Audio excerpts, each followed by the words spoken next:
EPI can cause uncomfortable symptoms because it's a condition where the pancreas doesn't release enough digestive enzymes to break down food. But EPI can be managed. Use the symptom checker on identifyepi.com and talk to your doctor about your symptoms. That's identifyepi.com. Sponsored by AbbVie.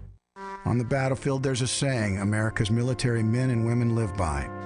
Never leave a fallen warrior behind, ever. Off the battlefield, Wounded Warrior Project operates with the same goal. Wounded Warrior Project was created to help our men and women returning home with the scars of war, whether those scars are physical or mental. Wounded Warrior Project. We never leave a fallen warrior behind, ever. Learn more about what we do at woundedwarriorproject.org. KCAA.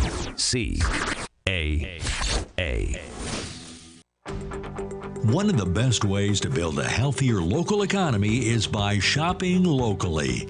Teamster Advantage is a shop local program started by Teamster Local 1932 that has brought together hundreds of locally owned businesses to provide discounts for residents who make shopping locally their priority. Everything from restaurants like Corky's to fun times at SB Raceway and much, much more. If you're not currently a Teamster and you want access to these local business discounts, contact Jennifer at 909-889-8377, extension 224. Give her a call. That number again is 909-889-8377, extension 224.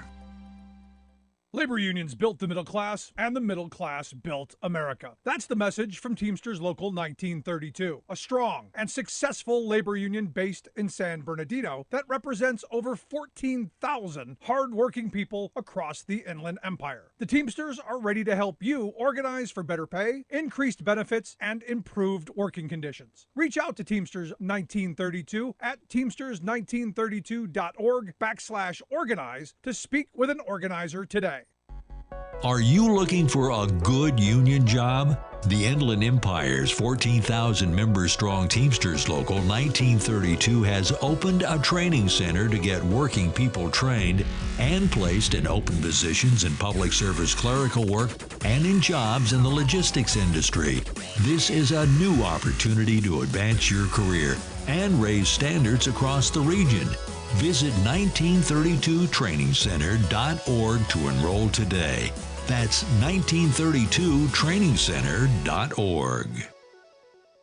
Are you underpaid and overworked? Is a living wage and employee benefits like affordable health care more of a dream than a reality for you and your family? If so, it's time to form a union. Don't be denied the wages and benefits you deserve. Come together in a union with the power of numbers. A union is not a privilege, it's your right, and it will make a difference. Contact Teamsters Local 1932, a powerful and successful labor union in San Bernardino, by visiting teamsters1932.org/organize to start today. Miss your favorite show? Download the podcast at KCAAradio.com. Tank-approved corporate news and commentary? Are you tired of CEOs telling you what to think, who to hate, and who to vote for? Well, welcome to the Rick Smith Show. We don't take orders from some boardroom, and we don't do focus groups or talking points. We don't work for them, and we never will. I'm Rick Smith, and I work for you. Join us daily at thericksmithshow.com and download the podcast and never miss a minute. It's time for the Rick Smith Show. Now, here is the voice of the working class, Rick Smith.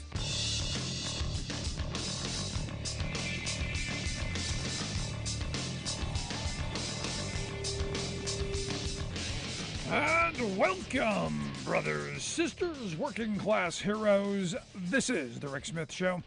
Thanks so much for being here today on the big program. Lots to get to, lots to talk about. What a weekend. Lots of bullets flying in the air. Hey, it's going to be summertime. The 201st mass shooting. We've had 201 mass shootings. I guess pandemic's over. I guess that would be the message. That we're back. This is, I'm guessing, this is crazy town. And what are we getting? Well, like we get with every shooting. Thoughts and prayers. Thoughts and prayers. No policy. No. Hey, we're going to do something. No. None of that. Just thoughts and prayers. And more deference to guns. Because again, it's not the guns that kill people. Remember, and this is my NRA friends telling me this all the time. Guns don't kill people, Rick. People do. But again, gun helps. It's a lot easier to kill a bunch of people when you've got the gun. And the big story over the weekend clearly was the 18-year-old kid who walked into a supermarket in a black neighborhood and decided that he was going to shoot the place up. Decided he was going to live stream it on Twitch, so all of the other crazy white supremacist morons could see exactly. And here's the weird part of all of this. Again, this is not surprised by it. I mean, this is white supremacy at its worst. This is, having this kind of, white nationalism jammed down our throats. We'll talk about grooming in a moment, but this is scary stuff. And idiocy. The argument of the great replacement theory folks, the white replacement theory folks, is that, we're bringing in all of the others. And again, this is to keep white people angry and on edge and, pitted against everyone. Because if you remember last election, the whole CRT thing, the whole theory about race that's critical thing that got Youngkin elected in Virginia and all of that, it's all about scaring Whitey. And they did. They scared Whitey. The white suburban soccer moms, the security moms, scared to death that their little angels might actually, learn something. It's terrible. But we never hear about the white replacement theory that's being jammed down their throats. And you go, but Rick, what's this? What is this thing you speak? It's what the right has been pushing for decades. This isn't new. So this nitwit gets a gun, 18 years old, decides he's going to go shoot up this supermarket of people who just want to, just do another daily chore, grab some groceries, take home to their family. No, not on this day. Because he wrote a 180-page manifesto. And I got to wonder if any of his teachers thought it was capable, this kid would have been capable of writing 180 pages. Because you look at him, doesn't look like much, looks like a loser to me. Looks like someone who would be taken in by the extreme right wing and the message that the reason your life is not going to be all that is because of those people. It's not that you're a moron, not that you're not particularly interesting. I mean, the other part of this is they're arguing that the others are out procreating. The weird part of this is an 18-year-old, wouldn't the argument of, the other side's out procreating us, maybe, hey, pick it up? Maybe that sounds a lot more fun. Maybe we should go out and spread the word, spread the seed a little bit, populate with people who look like, that sounds a lot more fun than going and shooting up a place, spending the rest of my life in jail or being killed. Oh, wait a minute. He was never going to be killed because he's a white kid. It's amazing how we never take them out. In fact, Dylan Roof, the shooter from South Carolina, we took him to Burger King. This kid went with the intention of killing as many black people as possible. And in fact, there's a video going around on the Twitters where he turns the gun on a white guy laying on the ground, and he's like, "Oh, sorry," and walks on. This wasn't about killing as many people as possible. This was about killing as many black people as possible. But Rick, we don't have a race problem. The right doesn't see, they don't see color.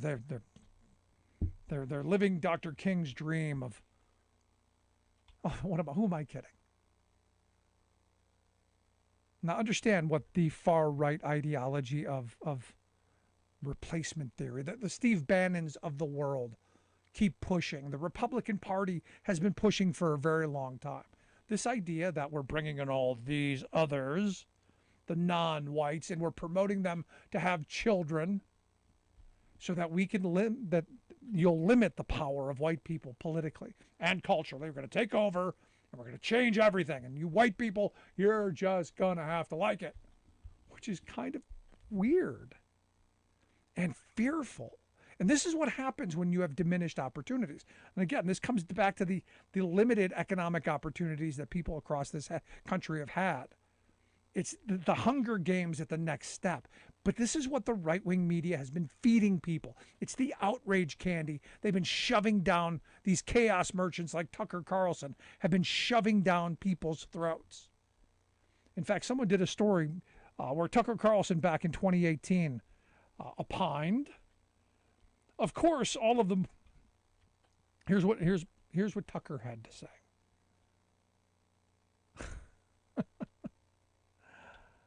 How precisely is diversity our strength?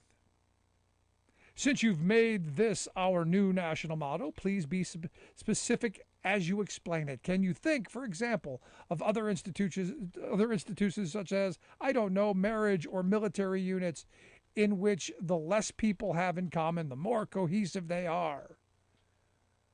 Do you get along better with your neighbors or coworkers if you can't understand each other and share no common values? This is to say that they don't speak they don't speak your language. They're different. You look at this kid's 180-page manifesto. They put out a little clip of it. He asked the same question. Why is diversity the greatest strength? Does anyone ask why? Yeah, Tucker. That's how you got it in your head, kid. The right-wing media has been jamming this down your throat probably since you were a little kid. He says this idiot goes on to say it's spoken like a mantra and repeated ad infinitum. Diversity is our greatest strength. Diversity is our greatest strength. Said throughout the media, spoken by politicians, educators, celebrities, but no one ever seems to give a reason why.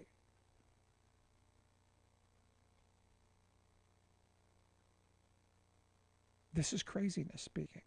This is fear. This is anger. And I love how the media kind of lone wolf. This kid wasn't a lone wolf. This kid was groomed. This kid was put into this position. This kid was the result of a media culture, a right-wing culture that groomed this kid. Go to any right-wing website. Go to any of them. And it is wall-to-wall gun porn. It's wall-to-wall macho gun porn. You look at our politicians like Lauren Boebert and Thomas Massey with their Christmas-style clothing and their gun fetish. I remember looking at Boebert's Christmas card picture. And there they are, all the kids with, young kids, sporting their guns.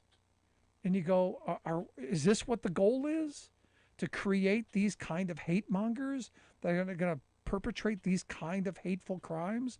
I look at Thomas Massey, the congressman from Kentucky, with his single-shot M60. I mean, it's this giant gun he's holding. Everyone else has got the good old AR-15s, but he's got this single-shot M60. It's a massive, looks manly. But for him, it's nothing but a giant sex toy. It's like his inflatable woman.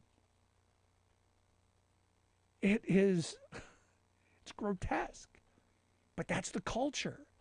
It's how they're grooming their children to be Christian warriors, to be warriors for the faith, for the ideology. This is scary because this is meant to keep us pitted against each other. This is meant to keep us hating each other so that we never come together. We never get an America that gives us opportunities. That never get an America where we can go as far as our talents take us. Where we never get to share in the wealth that we create. And what they do so well is they continue to tear us apart. I mean, I look at Tom Cotton. He's got a new book coming out, the senator from Arkansas. Obama and Biden, they've weakened America. They've emboldened our enemies. They've sabotaged America. This kind of hate rhetoric. And look, they know it's BS. They know they're just selling books. They know they're just getting attention. But these idiot 18-year-olds, I would argue that, my original premise of it's a lot more fun to repopulate. If your argument is there aren't enough white people, go out and repopulate. The reason is that you look at this kid. Fortunately, there was no woman willing to repopulate with him. And I think that's a big part of the problem. Take a shower, clean yourself up, get a future. Maybe you got a chance. But you look at these people, and it's frightening. Because while the leaders, they know what the game is. These people, well, I think George Carlin said it best. Imagine, imagine how stupid the average person is, and then realize that half the people are dumber than that. This is what we've got. This is the scary moment. And over this weekend, this wasn't the only shooting. You had multiple people shot in Laguna Woods, California, at a church. A Chinese guy shooting Taiwanese people. So the message there is, hey, if you want to kill people, come to America. We'll give you guns and it'll be pretty easy. We saw multiple shootings in Wisconsin after the Bucks game. In Texas, Houston at a flea market. We see them in Chicago. Shootings all over the place. And I argue it comes back to lack of opportunity, lack of hope, lack of direction for a country because of the mass inequality that we're suffering. Love to hear your thoughts. 1-866-416-RICK, 1-866-416-7425. This is one of these moments where Democrats get your head out of the sand. You want an issue? This is every word out of your mouth should be the right is the party of white replacement theory. The grievance party, this is who they are. This is not a single one-off. This is what they promote. This is who they're grooming. For me, it's that simple. Love to hear your thoughts. 1-866-416-RICK, 1-866-416-7425. Going to take a quick break. When we come back, more to get to. Also, your thoughts. If you miss any of today's program, make sure you download the podcast. Always there, always available. Subscribe, share, comment, all of that. Quick break, right back after this.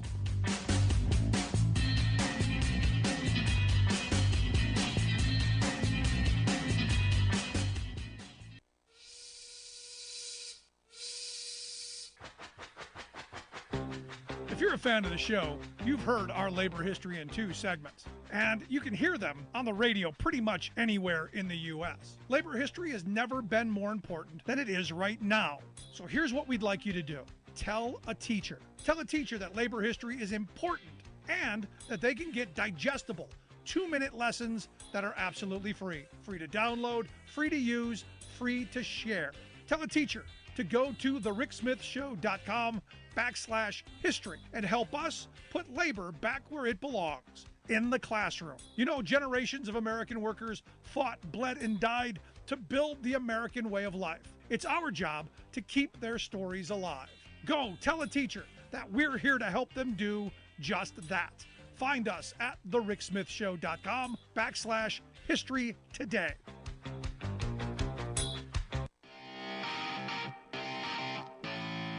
Welcome back to the Rick Smith Show. Now, here is Rick Smith. Linda sent me an email during the break sending me this Rolling Stone article saying just what I was saying. This isn't a lone wolf. This isn't a one-off. This is the mainstream Republican Party. And thank you for the email, Linda. No, this is exactly who the Republicans are grooming. This is exactly who they are. They don't get the run from this anymore. There's no more, hey, thoughts and prayers. No. We need action in this moment. Let's go to the phones. Got Alice on one. Alice, how are we doing today? I'm doing well. How about yourself? Frustrated, angry. I know the feeling. What I wanted to say was, Americans, for the most part, we are extremely ignorant, not only of our own American history, but of history, period. And the thing is, this great replacement theory and all these other conspiracy nonsense, the Democrats eating babies and the whole. These have all been used for over 1,500 years. Yep. Only before it was the Jews. It was the Jewish people. And they just keep recycling over and over, and they just replace it with the traditional, with the new other person. It's what they do. And the Republicans, the Republicans, the evangelical so-called Christians, they are wondrous at pushing lies and propaganda, which kind of cracks me up since one is supposed to be the party of family values, which, by the way, the Charles Manson family had better values, and the other ones are not supposed to lie or bear false witness, but yet they do it. Yep. And they're the pro-life party as well. Let's not forget that. Oh, no, by all means, pro-life. No, but, it's just ridiculous. And I want to put this one little thing in there for your viewers, your little right-wing viewers, like that little Jeff that was listening and wrote you the email that was just ridiculous. Listen, honey, you little boys out there, most women like a man who has an IQ that is bigger than their waist size. So mayhap if you clean yourself up and study a little bit, you'll find yourself a girl instead of being an incel. There you go. So have a good evening. Thank you so much, Alice. I appreciate it. No, that's the answer right there.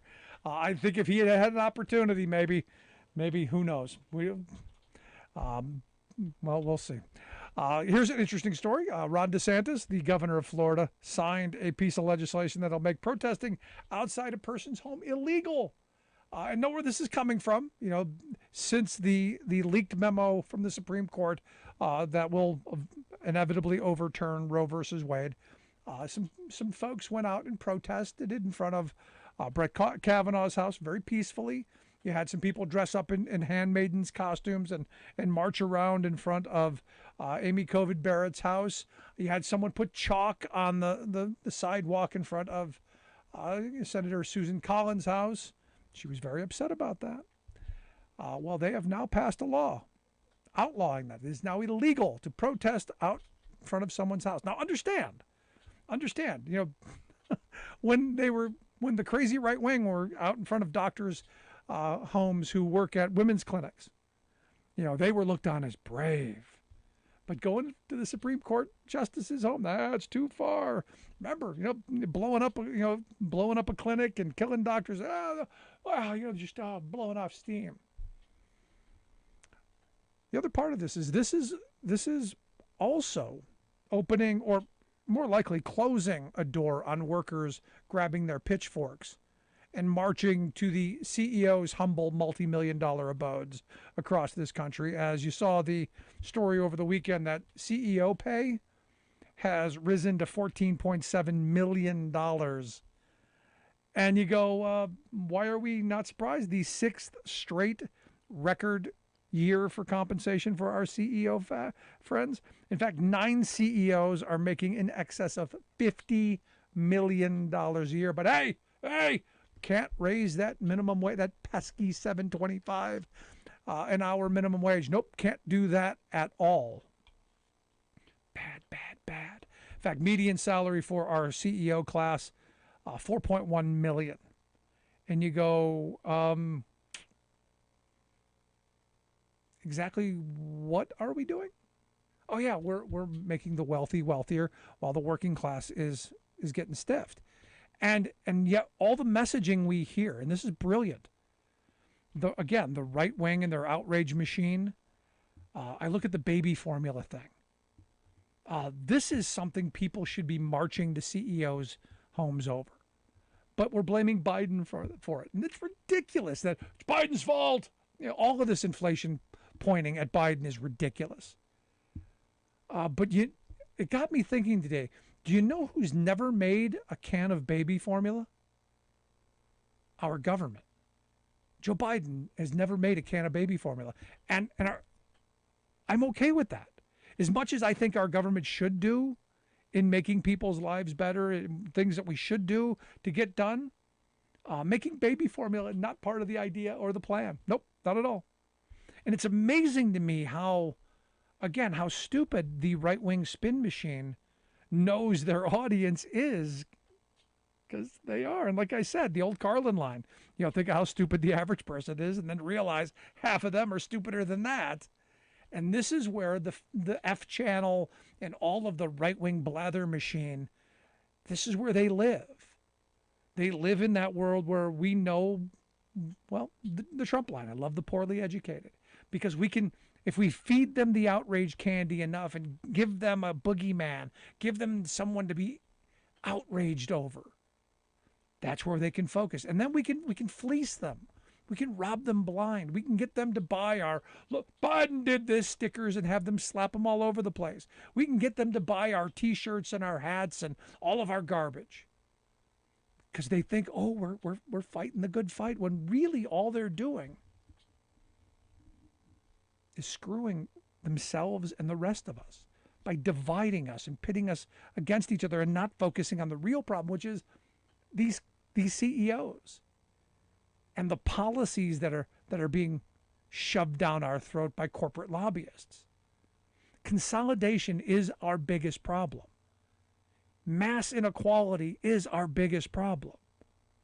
Corporate dominance, that's our problem. And the sooner we wake up to each other as the solution, the better off we're going to be. The sooner that we can stand together and go, you know what? No, you're not the problem. No, you're not the problem. You may look a little different. You may sound a little different. You may be from somewhere else, but you're not the problem. That white guy in the corner office making the $14 gazillion a year, that's the problem.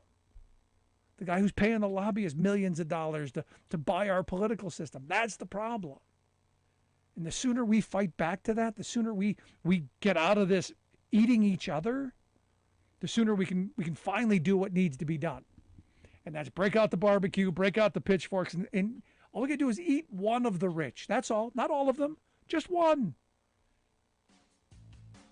And we start taxing them at an appropriate rate.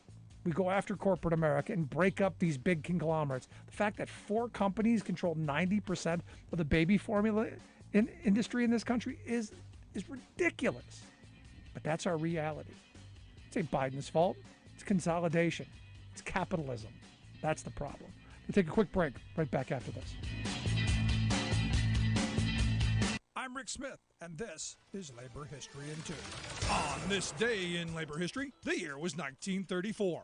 That was the day Minneapolis Teamsters walked off the job. It was an historic strike that coincided with the pivotal Toledo Autolite and West Coast waterfront strikes. Local Teamsters, many of whom later founded the Socialist Workers' Party, had been riding a wave of success, having organized the coal yards in February. Especially important was the development of the cruising picket squad. It became a standard in later CIO battles. That spring, union leaders were determined to organize all the truck drivers and warehouse workers in Minneapolis. By May, Local 574 had over 5,000 members. The trucking bosses refused to deal with the union, and so they walked. The flying pickets toured the city and shut down all trucking. Strikers enlisted the support of the unemployed councils. They also provided the structure for a women's auxiliary that produced important strike literature and bulletins, ran soup kitchens that fed thousands of strikers daily, fought scabs and police on the picket lines, and drove picket trucks. Historian Brian Palmer, author of Revolutionary Teamsters, the Minneapolis Trucker Strike of 1934, notes that strike leaders looked to the example of the Illinois Progressive Miners of America when it came to building the women's auxiliary.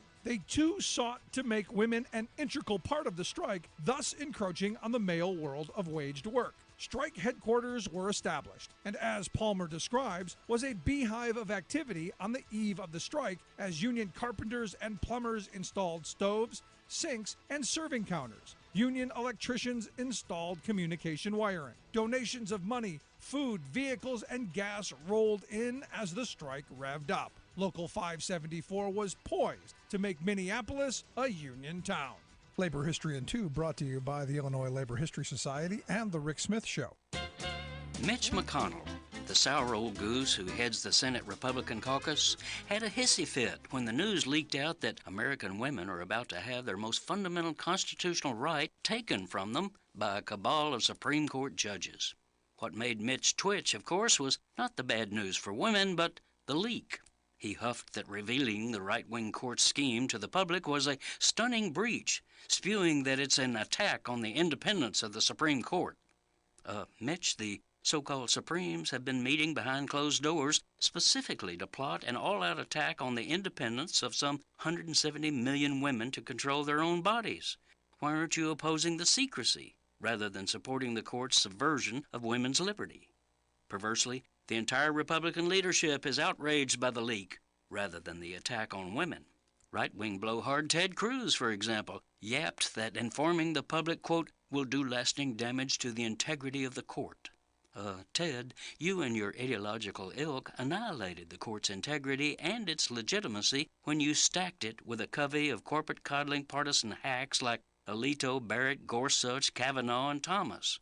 Then came Senator Mike Lee of Utah, a Trump acolyte, ludicrously blathering that the leak of the judicial plan is despicable. Why? Well, he explained to us commoners, the court, quote, is not a political body. If ignorance is bliss, Mike must be ecstatic. The GOP majority on this court is so immersed in its own partisan biases that it is routinely ruling against workers, the environment, women, voting rights, local communities, and democracy itself. This is Jim Hightower saying, no surprise then that the public trust in the integrity of these arbiters of justice is crashing. If the court won't respect our democratic ideals, the people won't respect the court.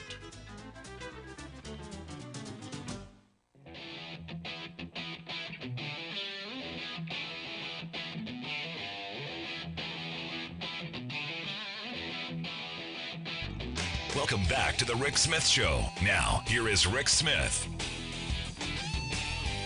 So a little back and forth between the president and, well, I guess this was between Jeff Bezos and the president, because the president put out a tweet on inflation and getting the likes of corporate America to pay their fair share. His tweet was, you want to bring down inflation? Let's make sure the wealthiest corporations pay their fair share. Something I've tweeted out, something I've said probably 1,000 times. We should be raising taxes on the very wealthy, not on the working class. I believe in redistributive policies. If corporate America has never been doing better, maybe it's time for them to kick in a little bit to help those who are struggling in this moment, to which Jeff Bezos, I guess, couldn't help himself. He tweeted back, the newly created Disinformation Board should review this tweet, or maybe they need to form a new non sequitur board instead. Raising corp taxes is fine to discuss. Taming inflation is critical to discuss. Mushing them together is just misdirection. I don't know. I don't think I agree. And here to give some thoughts on whether it's fair to put them together or if Bezos is right, I've asked our good friend Matthew Gardner to come talk with us. Matthew's a senior fellow at the Institute on Taxation and Economic Policy. Their website, itep.org. We'll get links out on social media how you can check out the work that they do. Matthew, thanks for taking time for us.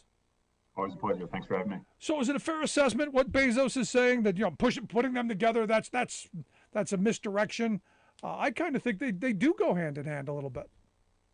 Well, it's not the first rationale I'd come up with for why we need to restructure our corporate taxes. Let me say it that way. Obviously, it's a concern, and there has been some pretty interesting work done in the last couple of months. The Guardian had a pretty good report looking at corporate earnings announcements, corporate earnings reports, and noting that a lot of very large companies in very many sectors are enjoying huge profits and are in some cases making what appear to be sort of discretionary price increases, right? They have the option to keep prices where they are, but instead they're making price increases sort of a profit center for them.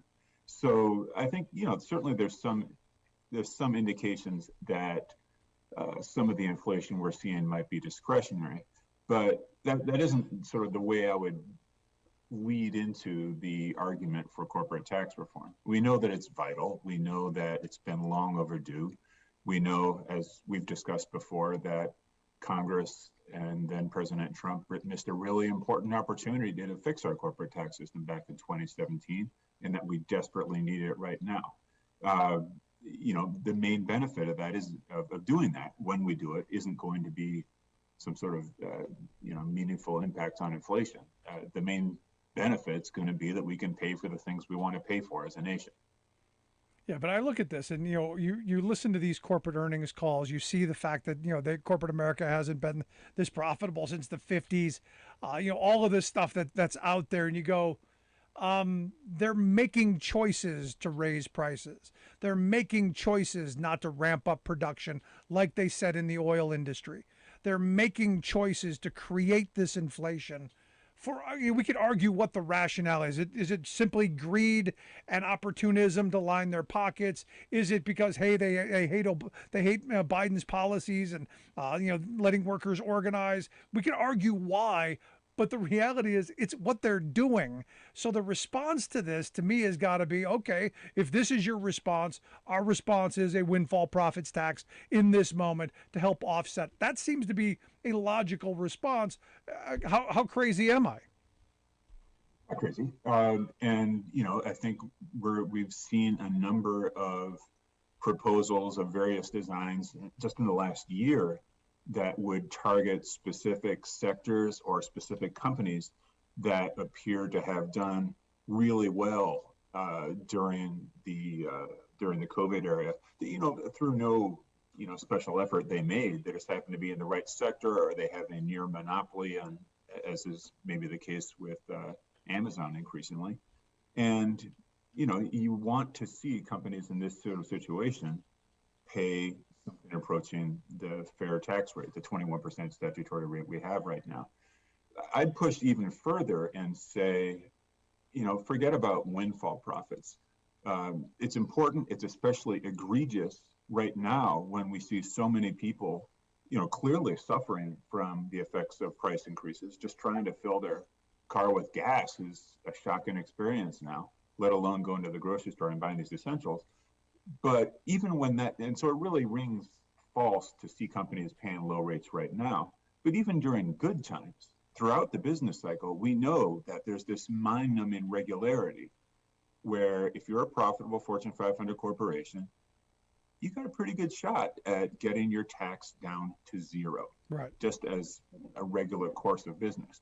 That, I think, is what really needs to be fixed. I mean, excess profits, sure. We need to think about why our tax system doesn't appear able to reach everyday profits. As an example, we did a study a couple of years ago looking at, basically most of the business cycle, the entire period from 2008 to 2015.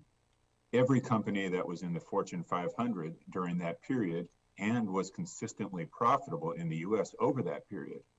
And what we found was that as a group, they were paying maybe half the statutory tax rate, but that 40% of the companies we looked at found a way, despite being profitable, to pay zero in at least 1 year during that period.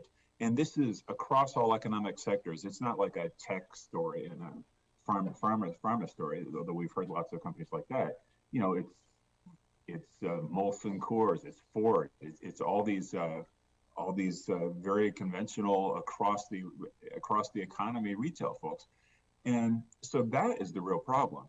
We need to get to a place where in any given year, not just in a pandemic year, we have a tax system that can even lay a glove on these hugely profitable, immensely influential corporations and their leaders. Yeah. Now, back in February, you guys did a report on Amazon where you said that Amazon avoided about $5.2 billion in corporate federal income taxes in 2021. Now, they had a bumper year in 2020, 2021. They should have been paying an enormous amount of tax. And yet, as you pointed out, there's all this way to get away from it. They saved themselves about $5.2 billion. And you've got Bezos now going, well, no, this isn't how you should do it. No, don't tax us. I'm literally dumbfounded by where we are in this moment. Yeah. Well, certainly apart from the inflation thing, the notion that Bezos would be at all sympathetic to the project of sustainable corporate tax reform is pretty laughable on its face. I mean, to me, the first thing to say about Amazon as a company and about Bezos as a leader, a former CEO, I guess, is that they have raised tax avoidance to a science. Going back to the 90s, they've done it really well for a really long time. They've done it with the federal taxes, state and local taxes. They've done it with the income taxes they're supposed to pay, property taxes, sales taxes. They've learned organizationally to play our tax system like a piñata and to use that as the source of their comparative advantage. I can't think of another company on the planet that is as completely identified with tax avoidance as a profit center as Amazon. And that is all about Jeff Bezos and his influence. So it's pretty rich that he's expressing, even pretending to express support for corporate tax reform. Because that was their advantage for years, that you didn't pay any sales tax. That's how they, that's how they got the first leg up on all this. And, it goes back to, behind every great billionaire is a great crime. That was really the great crime. And then they took it to, hey, we're going to do hyper lobbying. You look at the H2Q stuff where they were running around the country, having, every municipality in this country giving them demographic data and local data and all this information in the hopes that they were going to land a facility that they were never going to get. Those facilities were always going to end up in either New York or the Washington, D.C. area.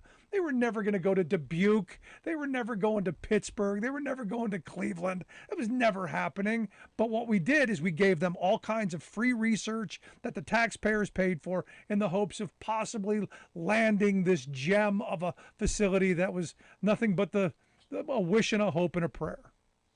Yeah, I think that's exactly right. And, and it definitely comes back to this sort of discretionary idea we were talking about with price increases. Amazon's U.S. income last year was $35 billion, on which they paid a 6% federal tax rate. In the 4 years of what I'll call the Trump tax era, since the 2017 tax cuts took effect, the company's made almost $80 billion in the U.S. and has paid $4 billion in tax on that, 5.1% tax rate. They have the cash on hand. Both Amazon as a company and now Bezos as an individual, to do whatever they want in terms of expansion, capital investment, HQ2, HQ5, right? Yeah. I mean, they could do it all. And the notion that tax incentives were ever going to be instrumental in deciding where he was going to build what he wanted to build was laughable on his face. Yeah, and we gave him the money. You're listening to the Rick Smith Show. We're with Matthew Gardner. Matthew's a senior fellow at the Institute on Taxation and Economic Policy.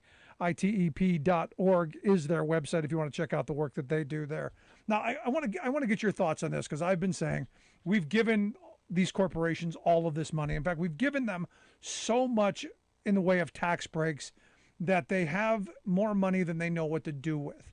The argument it was, and correct me if I'm wrong, the argument was we're going to give them all of this tax money back so that they're the smart ones. They know what to do with it. They're going to invest in new facilities, new equipment, and new opportunities to build more capacity, to hire more people, all this stuff. It was supposed to be the snowball rolling downhill so the economy, the pie gets bigger. And in the end, we, the little working peons, we benefit because there'll be more jobs. Explain to me how it's possible that they've run out of capacity and ideas when all they seem to be doing is buying back their stocks and enriching themselves. Because that seems to me like they're saying, yeah, we've got so much, we don't know what to do with it. We've got no more productive use for this money than buying back stock. It seems like a surrender to me. Yeah. Well, and of course you can imagine worse things they could do with their money than buying back stock. At least the shareholders get rich. But no. See, I argue a better use for it would be just putting it in a giant pit and lighting it on fire, because at least we'll get warm from it. At least the working people of this country would get some benefit from it. I don't care about the wealthy industrial shareholders who've gotten their pockets lined. I don't care about the billionaire class that our lack of opportunity, lack of education, lack of healthcare opportunities have been taken from us. I don't care about them. They're Right. well heeled, well taken care of. They got their lobbyists. I'm worried about the single mother who can't figure out how to put formula in her child. I'm worried about the veteran who's homeless. I'm worried about the working family that's struggling. I'm worried about the people like me in my neighborhood who are worried about their kids going to college. I'm worried about those folks. I'm not worried about Bezos or Gates or Musk or any of them. They'll be fine. It's the rest of us, Matt. Right. And, you know, in advance of the 2017 tax cuts, some pretty explicit promises were made about how it wouldn't be about stock buybacks. You know, folks like us were saying sensibly, a lot of economists were, that at a time when companies are already sitting on record stockpiles of cash and profits, that if they wanted to make capital investments, they were in a position to do so if they saw the demand for their products. And if they weren't making those investments, it was because they wouldn't have made any sense to make them. So, you know, that was what sensible people were saying at the time. And you just had these pie in the sky promises, you know, the same sort of promises we've been hearing since the Reagan supply side tax cuts of 1981, about how if you just unleash the private economy by giving more money to these already rich companies, we'd see just a wave of new capital investment. It's never happened before, and it didn't happen this last time around. Yeah. All indications are, as you point out, that the main effect was stock buybacks. You know, the capital investment was growing before the tax cuts. It kept growing for a while after the tax cuts, but you'd really be hard pressed to see some kind of meaningful effect where the tax cuts actually unleashed anything like the wave of investment, the wave of prosperity, or the wave of job growth and salary growth that was promised ahead of time. So yeah, it was pretty clearly a bad idea at the time, and in retrospect, it appears to be a real missed opportunity, because you know we had leverage in the sense for corporate tax reform in 2017, in the sense that there were two things that people agreed on were needed to be remedied about our tax system. One was that at 35%, our rate on paper was, you know, clearly higher than what most other countries had. The other was that the reason we had that was because we taxed so little of U.S. profits. Something like half of all the profits reported by big companies every year go untaxed. And so when you have a skinny tax base, you need a higher tax rate to make up for it. The sensible strategy of reform would have been to broaden the base, get to a place where we're taxing all business income. And that makes it easier to sustainably lower the tax rate. In 2017, we answered all the easy questions. How far do we want to cut the tax rate down to 21%, which is what Trump pushed through, without really answering any of the difficult questions about how to get companies to pay the statutory rate on their income. That's why we're still seeing the Amazons of the world paying now a quarter of the statutory tax rate in the first 4 years of the Trump era. Yeah, and we wonder why, you know, Main Street's getting clobbered. And this is where I talk to my Chamber of Commerce friends on the local level. You're getting clobbered by these big behemoths. You're getting clobbered by these monsters who can hire teams of attorneys to avoid the taxes that you have to pay. This is that moment where we should be talking about breaking up some of these monsters. You want to know about our supply chain issues? It's got a lot to do with consolidation. You want to know why there's no baby formula on the shelves? It's because you got 4 companies who represent 90% of the market. You want to know why meat prices are through the roof? It's because you got a handful of companies that represent the vast majority of the market. You want to know if food prices are up? You got a handful of companies that control the vast majority of the market. This is the problem of our moment and of our day. And I look at somebody like Bernanke, Ben Bernanke, the former Fed Reserve chairman, saying, you know, oh, we're in the moment of stagflation. You know, this is coming back. I see this. And I'm going, I don't know that I'm willing to go there yet. I want to know who's the next generation of Teddy Roosevelt. Who's going to start busting out these trusts? I want to know who the next Harry Truman is. I want some commissions finding out what about these profiteers who are screwing the consumers over. I want to start using our government as a hammer instead of, you know, something that just gets beat up all the time. Yeah, and I think you've put your finger there on. I'm not going to make any forecast about whether Bernanke is right about stagflation. I threw away my crystal ball in 2016 for all purposes, but I think you've put your finger on part of the problem, which, you know, you mentioned the baby formula industry, which, you know, it's not an oligopoly, but it's pretty darn close. The more you have these industries facing consolidation, and we're seeing it everywhere, across every sector of the economy. The more you have consolidation, the more pricing power we're giving companies. And, Amazon's the extreme example of this, of course.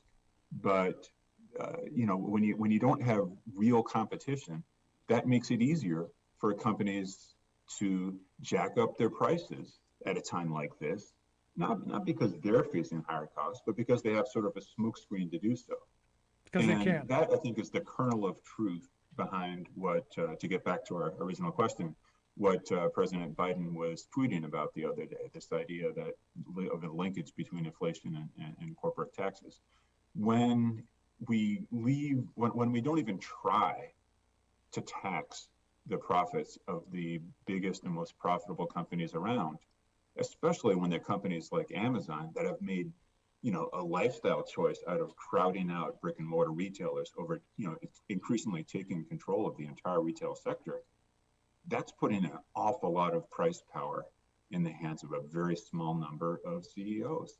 And yes, if we have a corporate tax system that works, and that has the effect of maybe not breaking up the monopolies, breaking up the oligopolies, but having more of a level playing field between smaller retailers and the bigger companies like Amazon, that is going to be helpful in the long run for all of us, for our economy, for our capacity to buy things at the grocery store in an affordable way. Yep, I'm right there with you. Matthew, I appreciate the time. Great stuff as always. Keep up the great work. I hope folks will take a look at the website, itep.org. Matthew Gardner is a senior fellow over at the Institute for on Taxation and Economic Policy. Make sure you check out their site. Matthew, appreciate the time, man. Thank you. Thanks for your time. Good stuff. Let's take a quick break. Love to hear your thoughts. 1-866-416-RICK, 1-866-416-7425. This is The Rick Smith Show, where working people come to talk.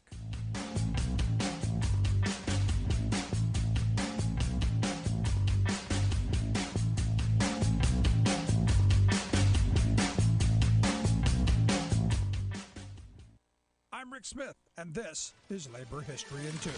On this day in labor history, the year was 1979. That was the day we lost one of the giants of the U.S. labor movement, A. Philip Randolph. A. Philip Randolph spent his life working for black workers and the cause of labor. He organized the first national black union to be recognized by the American Federation of Labor, the Brotherhood of Sleeping Car Porters. The fight for union recognition took 12 years, and the Porters signed their first contract in 1937. Randolph went on to lead the effort to desegregate war industries and armed services during and after World War II. He was one of the leading organizers of the 1963 March on Washington for Jobs and Freedom, one of the most memorable actions of the Civil Rights Movement. He also worked tirelessly to break down discrimination within the labor movement. He was elected the first black vice president of the AFL-CIO in 1955.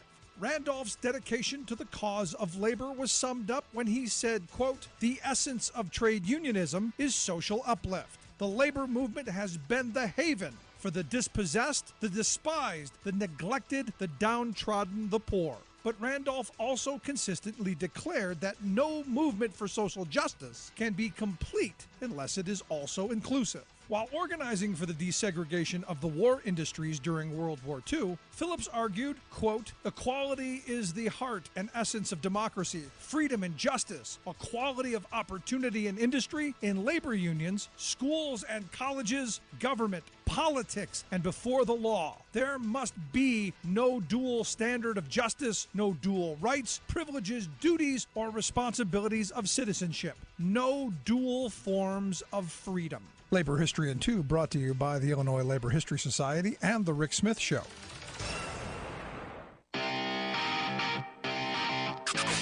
You're listening to The Rick Smith Show, where working people come to talk. Quick shout out to the workers out in Los Angeles, members of SEIU Local 721. Their members won the largest general salary increase in LA County history. Good on them.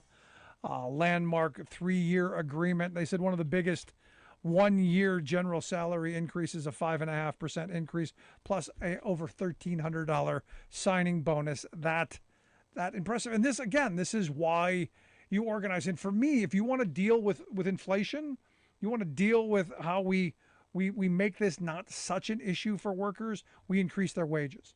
We give them the right to collectively bargain and fight for better wages, hours, conditions, so that, look, nobody likes going to the gas station. My son's learning to drive, and we've got to do, I think it's 60 hours of driving. And I sat down and I started doing the math on how much 60 hours of him behind the wheel is now going to cost me. And I'm going, the 15 miles to a gallon, 60 miles an hour. Started doing all this math and cha-ching, cha-ching, cha-ching. We filled up, it was $93 to fill up the truck. And I'm going, I don't know that I can afford this. I think you're going to have to walk. Nobody likes it. Nobody, and look, everyone's angry and rightfully so. But again, where I go to, misplaced anger.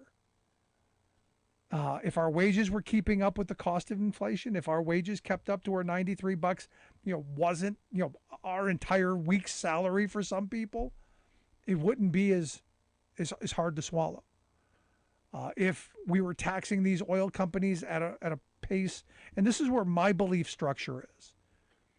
Back in the old days, back in the golden age of the economy, back in the 50s and 60s, the corporate tax rate was in the 50% range. They had a really high tax rate. So they didn't give out huge compensation to CEOs. In fact, average CEO to worker pay was like 20 to 1, as where it's like 300-400 to 1 now, in some places 1,000 to 1. So they used that money more efficiently. They used it to reinvest in their businesses. That is the right way to go about things. We're at a moment right now where corporate America is literally telling us, we don't know what to do with all the money you're giving us. We have no productive use for the money other than to buy back our shares and enrich ourselves. So we've given them this resource that we used to use to build roads and bridges and invest in education and healthcare and opportunities and pay our bills. We used to use that money in a variety of ways. And you can go back to the 50s and you can look at, what we invested in, a highway system that was second to none globally. We invested in our people, housing for GIs, education, you name it. We invested in it. That money's not there anymore because we gave it to, the creation of a billionaire class. It's time. It's time for us to wake up to the reality that we need to claw that back. If you've got no productive use for it, we've got uses for it.